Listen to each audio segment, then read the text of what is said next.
Hello, everyone. My name is Kanani Makikawa, and I serve as the Director of External Relations here at Cal Poly, where I oversee parent and family programs as well as commencement. I'm excited to be with you today for this special session with one of the incredible program coordinators for Cal Poly Scholars and the Cal Poly Scholars Director. The Cal Poly Scholars Program seeks to support and retain high-achieving students from California schools who come from low-income backgrounds by providing financial, academic, and community resources. Currently, scholars span across all 6 academic colleges at Cal Poly and are actively pursuing degrees from all majors. I'm excited to welcome one of the amazing program coordinators for Cal Poly Scholars and the Cal Poly Scholars Director. Trisha and Alexis, do you want to introduce yourselves? Thank you for that lovely introduction, Kanani. My name is Trisha Hongcharti. I use any and all pronouns, and I'm one of the program coordinators within Cal Poly Scholars. My focus area specifically is with the Year 1 Scholar experience, and then I'll let Alexis introduce themselves. Thanks, Trisha and Kanani. Yes, delighted to be here and engaging with you all today. My name is Alexis Melville Burrell. I use she, they pronouns, and I am the director of the Cal Poly Scholars Program. I've been with the program since 2017, and delighted by the work that we do and the team that we work with to support our amazing scholars. Thanks for having us today. Thank you both so much. Now we're going to get into that awkward transition time when we go into a presentation. Oh my gosh, it happened so quickly. Take it away. Yes, so Kanani already introduced who we are, but here it is again, that the Cal Poly Scholars Program really seeks to support and retain high-achieving students from California schools who come from low-income backgrounds by providing financial, academic, and community resources. Scholars span across all 6 academic colleges at Cal Poly and are actively pursuing degrees from all majors. So yes, we do have somebody pursuing art and design and music and some of those smaller majors at Cal Poly, in addition to, of course, the more popular majors like mechanical engineering. And currently, our scholars community is about 2,900 at this point in time. So very exciting. So these are some of our focus areas that are really around scholar engagement and learning. What are we trying to accomplish within this program? So, of course, we want them to graduate and we want them to lead successful lives after Cal Poly. So we're hoping to have these as focus areas to help them along the way. 1, building a personal support network for college success. 2, foster an inclusive community of scholars. And 3, develop knowledge and skills for lifelong success. In addition to our awesome dedicated staff, some of which you see here today, we also cannot do it alone. We definitely partner with so many different campus departments and offices and supporters that you can see listed here. It's 2,900 scholars is a lot to support. And so we definitely have really great relationships across campus within academic affairs, student affairs, and more to really support this community. So this is just a rundown of the financial supports that the program provides.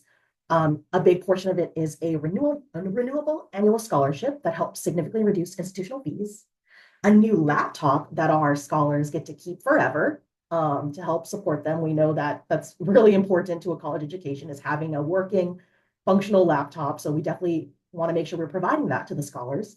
And then we also cover their registration costs to attend slow days or student life orientation during the summer and week of welcome before the school year starts. But Cal Poly Scholars is not just about the financial support. It's definitely important, of course, to provide the financial support, but we also know our scholars need more than that. And so this slide is really meant to share what we do beyond financial support. And those are bucketed within community engagement, academic support, and personal professional development. We have things like residential learning communities if our students live on campus and then they would like to live with other scholars. We also have things like mentorship available to our Year 1 scholars who are coming from high school and would benefit from, an older peer to help them navigate their first year. We have workshops and events that cover a breadth of topics like financial literacy and how to write a resume, to really try to make sure they are developing professionally and personally during college. I believe last year, the 2023 and 2024, is that right? Yeah, 2023 and 2024 school year, we hosted over 80 workshops and events. So we really try to offer, like I said, a lot of topics and also make them very accessible to our scholars to attend. So it's really a lot more than just the financial support, as you can hopefully see from this slide that we offer. These are some frequently asked questions that we might hear us get. And so I just wanted to answer those here, but we'll also be taking questions after my presentation, Alexis and I, that Kanani will ask us.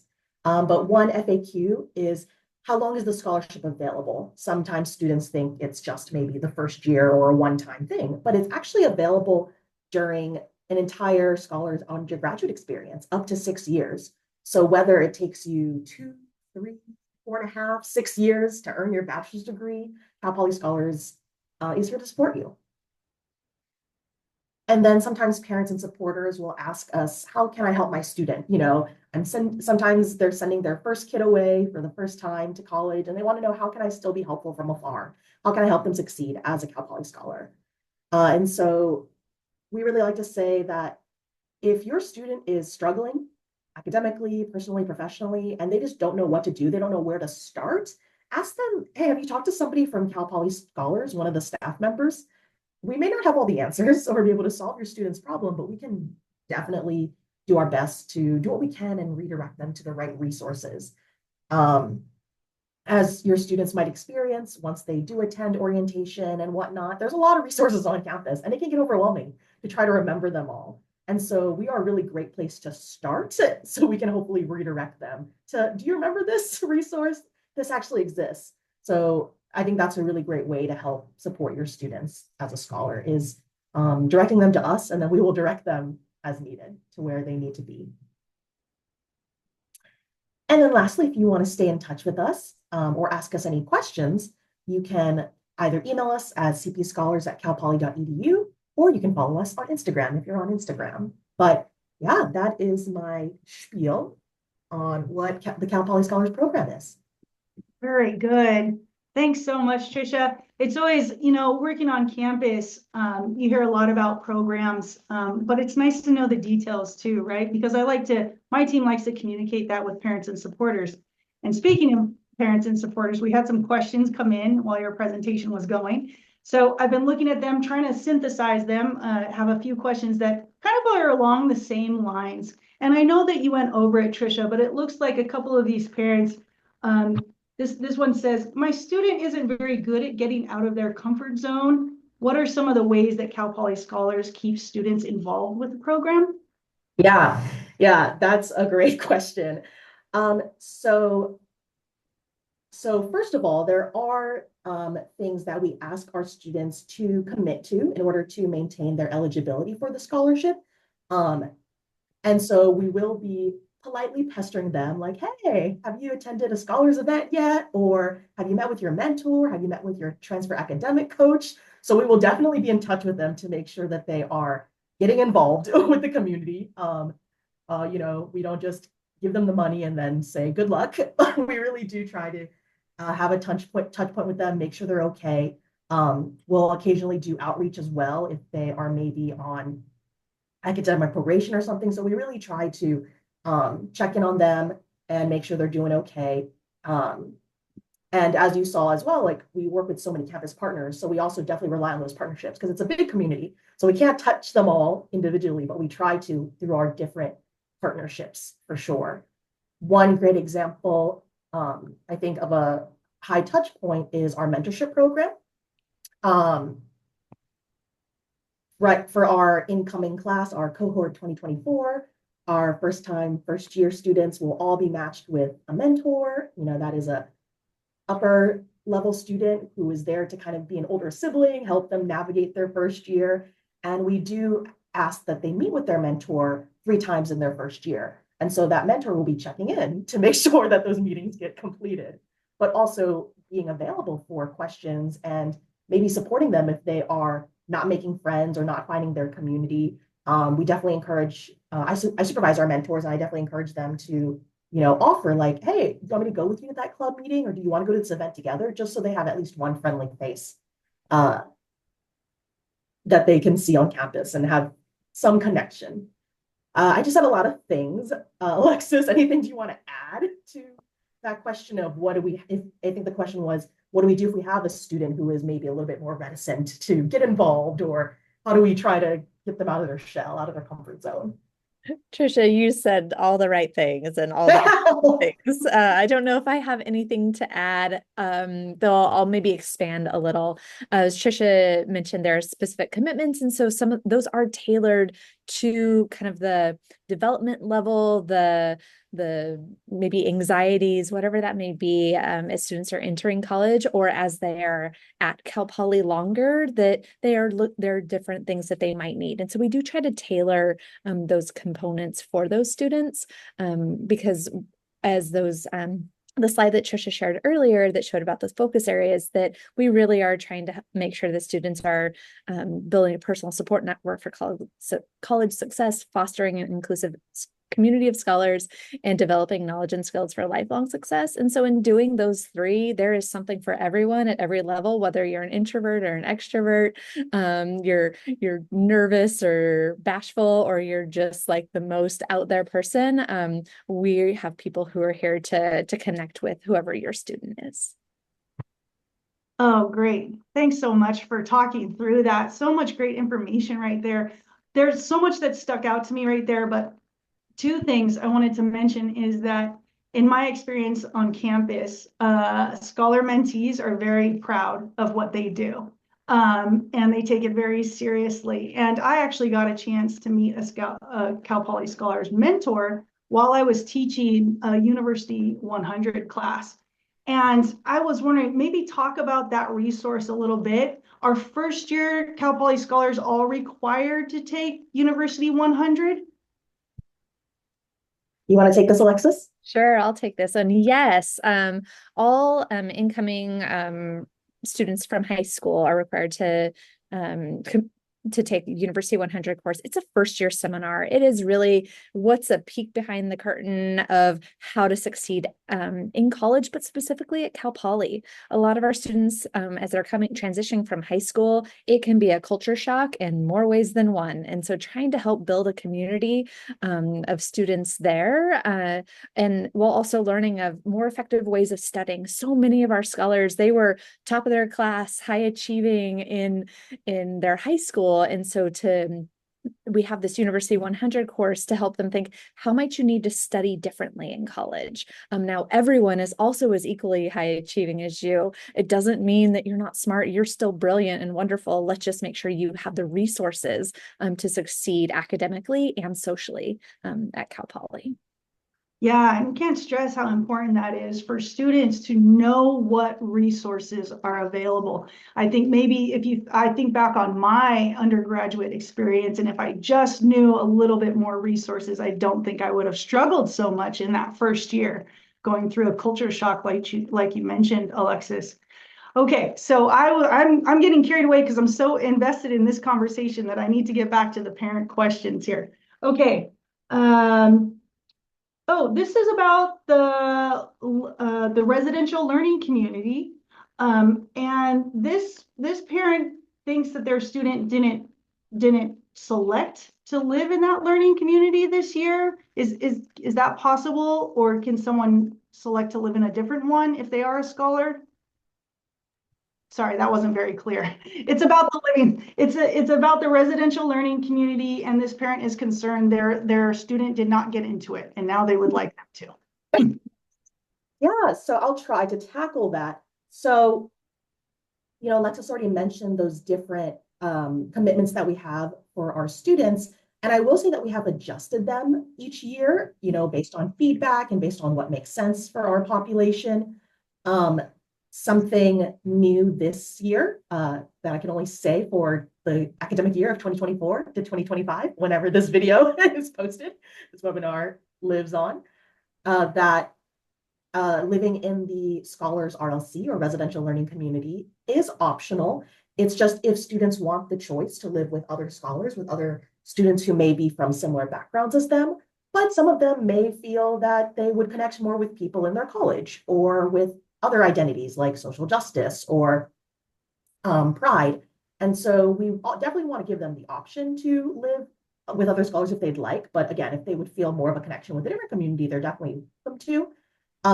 If they maybe accidentally chose not to live with scholars and they really wanted to, that's unfortunately just going to have to be up to the housing department. We don't have control over that. It just kind of depends on where they are in the timeline and if things are already filled up. So, and yeah, and so we have the scholars residential learning community for both first time, first year students, as well as for any upperclassmen that choose to live on campus. And are scholars required anything to to add, live on Alexis? campus for 2 years? Sorry, Say that again. are scholars required to live on campus for 2 years? If they came from high school directly to Cal Poly, yes. Their first and second year, they would live on campus. Again, they don't have to live with scholars, but they just have to be on campus unless they get an exemption, which is through the housing department process. For our transfer students who are coming from another college in California, we do not have any live-on requirements. Okay, great. Anything to edit or add to anything I said, Alexis?